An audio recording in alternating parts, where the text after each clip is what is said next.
Welcome to नबांको Digi lessons. आज हम इस वीडियो में हम नए टॉपिक को पढ़ेंगे जिसका नाम है बहादुर बेटा। बहादुर बेटा एक एकांकी है और इसे विष्णु प्रभाकर जी ने लिखा है। आइए चलिए पढ़ते हैं। प्रस्तुत एकांकी में संकट के समय सहयोग करने की भावना को परिलक्षित किया गया है। कुलदीप और संदीप दो भाई अपनी बहन मधुर और माँ के साथ रहते हैं। स्कूल में कुलदीप को पता चलता है कि तूफान के कारण वर्षा होने से नदियों में बाढ़ आ गई है। वह सूचना माँ को देकर वह साथियों के साथ धन आदि संग्रह करने चला जाता है। उधर संदीप नदी में बाढ़ में फंसे लोगों को अपनी जान की परवाह न करते हुए बचाता है। एक स्थान पर वह स्वयं नदी में डूबते डूबते बचता है। इस प्रकार एकांकी परोपकार की भावना को रेखांकित करता हुआ मानवता की सेवा करने वाली संस्था रेड क्रॉस संस्था का परिचय कराता है।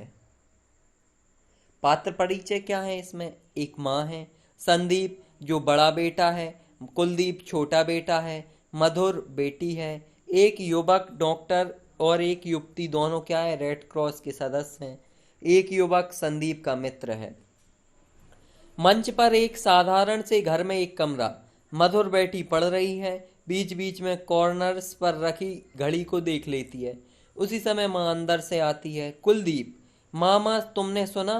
मधुर, तुम अब तक कहाँ थे? कुलदीप, माँ, हाँ, आज इतनी देर कैसे हो गई? कुलदीप, तुमने सुना नहीं माँ? बहुत बुरी हालत है। माँ, किसकी बुरी हालत है? क्या हुआ? कुलदीप, माँ तुम सुनती तो हो नहीं, बड़े जोर का तूफान आया है, नदियों में बाढ़ आ गई है। स्कूल में मास्टर जी कह रहे थे गांव के गांव बह गए हैं, सैकड़ों आदमी मर गए, जानवरों का तो कहना ही क्या, मकान गिर पड़े, बस चारों ओर हाहाकार ही मचा है। मास्टर जी ने कहा है कि हम लोगों को उनकी मदद करनी चाहिए, वहां जाना चाहिए, उनको कपड़े और पैसे देना चाहिए। तेजी से बोलता जाता है। तो कुलदीप बहुत लेट आया स्कूल से। क्यों आया? क्योंकि उसने बाढ़ के बारे में पता किया कि बाढ़ आई हुई है, तो उसी के बारे में वो जानकारी एकत्रित कर रहा था।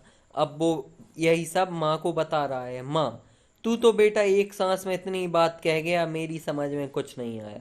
सुना तो मैंने भी है कि जोर की बाढ़ आई है, पर इतना नुकसान हो गया यह किसी ने नहीं बताया था। मधुर, चर्चा तो आज हमारे स्कूल में भी हो रही थी, ऐसी कोई बात मैंने नहीं सुनी कि इतना नुकसान हुआ।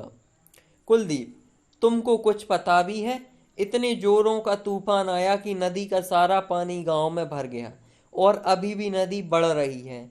कल तक यहाँ भी बुरी हालत होने वाली है। इसलिए यह हुआ है कि जो कोई कुछ भी कर सके करे। जो युवक है और स्वस्थ है वे वहां जाकर लोगों को बचाने का काम करें।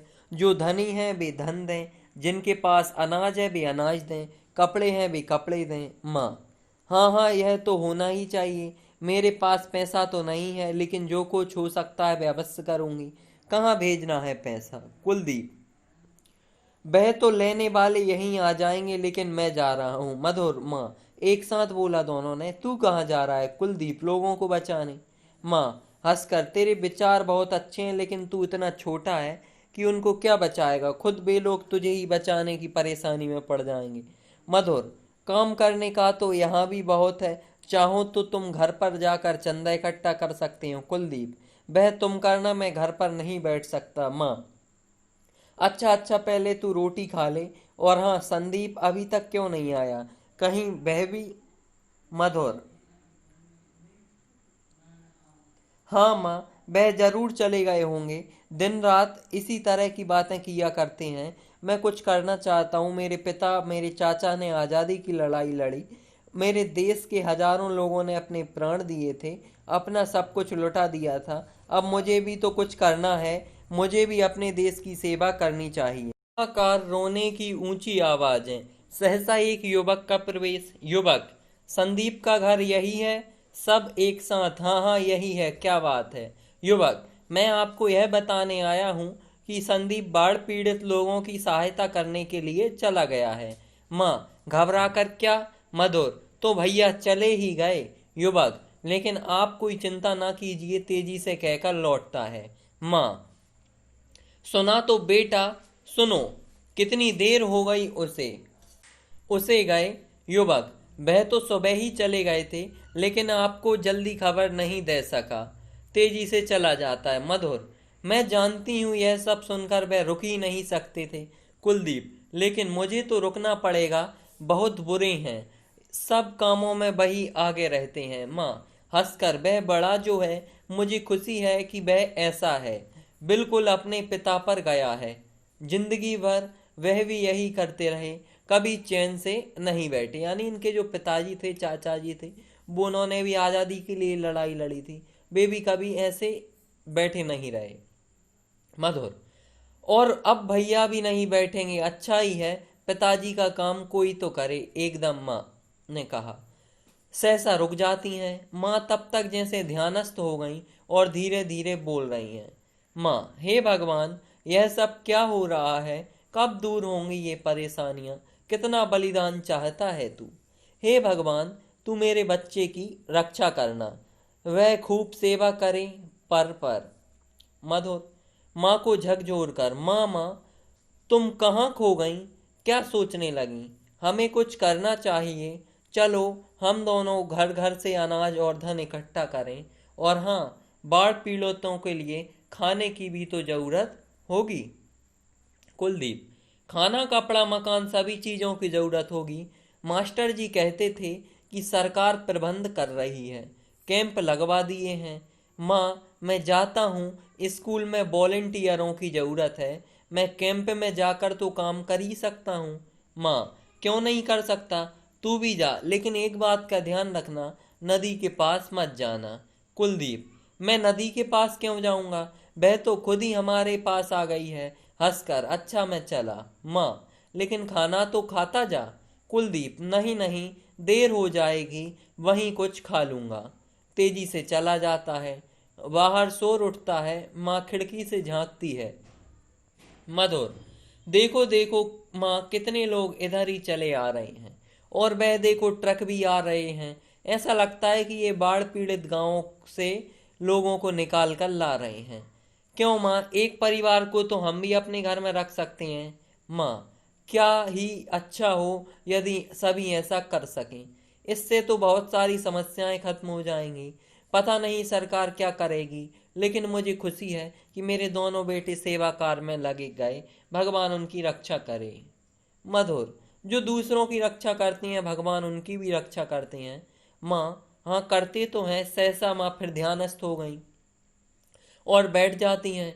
मधुर उसे फिर झकझोरना चाहती है, लेकिन सहसा रुक जाती है। जैसे दूर कहीं से संगीत का मधुर स्वर उठता है। वह चारों ओर देखती है, तभी एक युवती वहां आ जाती है। उसके वस्त्रों पर रेड क्रॉस का चिन्ह लगा था। युवती, क्या संदीप जी का यही मकान है? मधुर, जी। माँ, आंखें खोलकर, संदीप कहाँ है? संदीप कैसा है वह? युवती, आप शायद उनकी माँ हैं। चिंता ना कीजिए, कोई विशेष बात नहीं है। मधुर, लेकिन आप कौन हैं?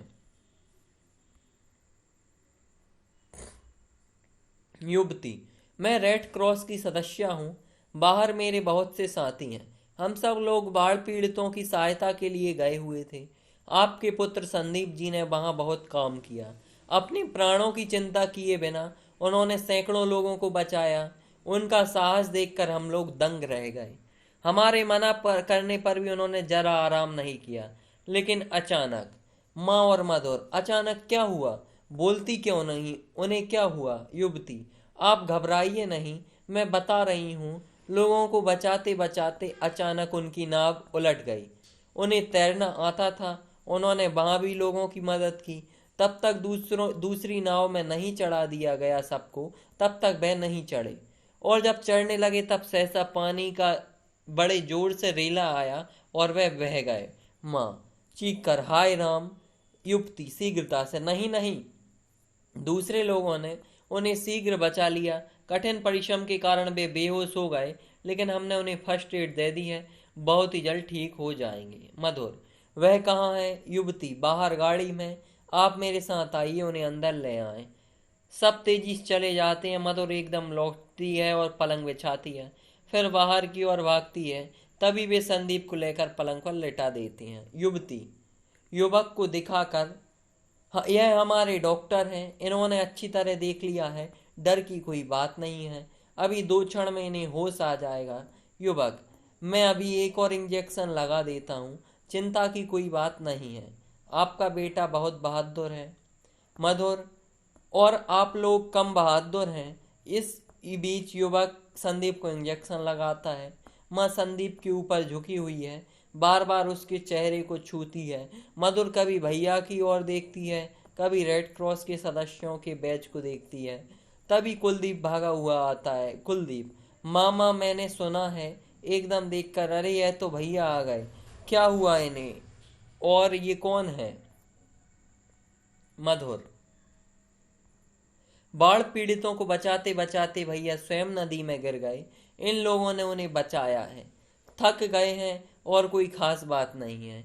युवक, बस इन्हें होश आ रहा है, लेकिन आप लोग इन्हें ज्यादा बातें मत कीजिए इनसे, शाम तक चुपचाप पड़े रहने दीजिए, रात को आकर मैं देख जाऊंगा। माँ, हे भगवान, दुनिया में कितने अच्छे लोग हैं। संदीप आंखें खोलकर, मैं कहाँ हूँ? युवक, आप घर में हो, यह तुम्हारी माँ है, बहन है, भाई है, और हम तुम्हारे साथी हैं। संदीप, ओ, तुम डॉक्टर हो, मुझे इतनी ही याद है कि जैसे मैं डूब गया, फिर कोई अंतरिक्ष में से आकर बचा रहा है, तुम थे वह।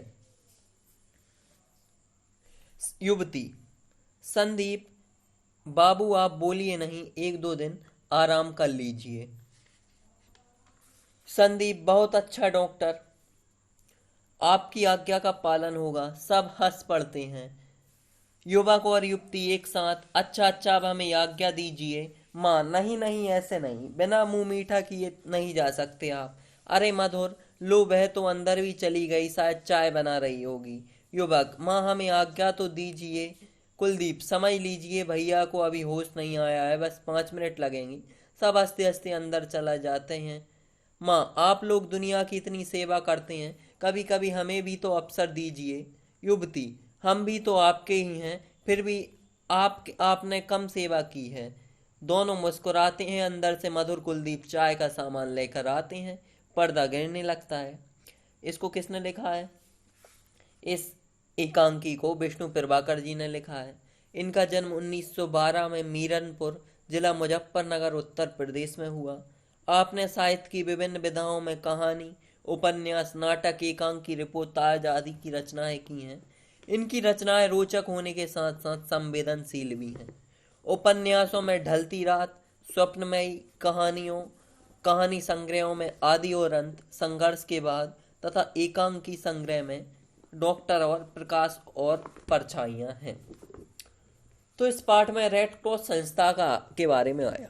इस पाठ में सेवा भाव के बारे में बताया गया है कि हमें निस्वार्थ भाव से किस प्रकार जब संकट आए देश पर, तो हमें देश सेवा में लगे रहना चाहिए, अपने प्राणों की भी परवाह नहीं करनी चाहिए।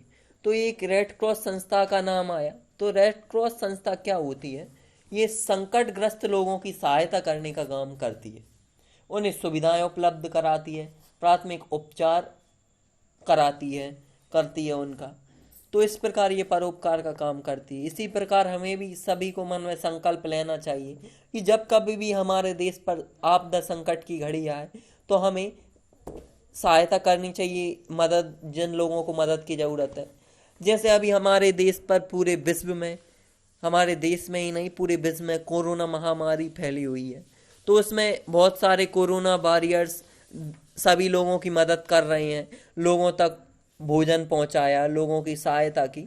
तो इसी प्रकार हमें भी आगे बढ़कर समाज में सेवा भाव फैलाना चाहिए। तो ये था हमारा क्या बहादुर बेटा नामक पाठ। ये हमने पढ़ा, इसको समझा अच्छे तरीके से, इसके पात्र परिचय के बारे में समझा, रेड क्रॉस संस्था के बारे में समझा। अब हम इससे अगली वीडियो में इस बहादुर बेटा के अभ्यास प्रश्नों को समझेंगे।